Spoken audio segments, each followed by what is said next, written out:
Live from the world's capital markets, here are the latest financial headlines brought to you by News Factory. Hello and welcome to Thursday's Daily Financial Digest. And here's what's making the headlines in the markets today. The Bitcoin dollar pair skyrocketed 1.8% in the last session. The stochastic RSI is giving a positive signal. The last session saw the euro gain 0.8% against the dollar. The MACD is giving a negative signal. The pound-dollar pair traded sideways in the last session. The stochastic indicator is giving a positive signal, going against our overall technical analysis.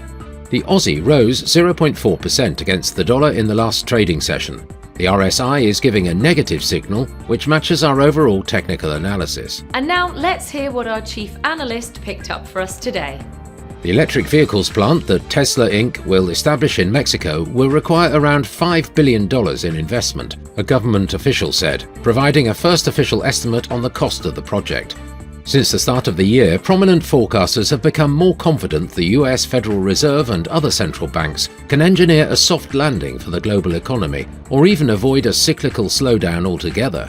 Deribit, the world's largest crypto options exchange by volume, will soon launch Bitcoin volatility futures, offering digital asset investors a simpler way than options to hedge against market volatility. Those were today's major economic events. And now, moving on to world financial headlines. The US initial jobless claims will be released at 13:30 GMT. The US unit labour costs at 13:30 GMT.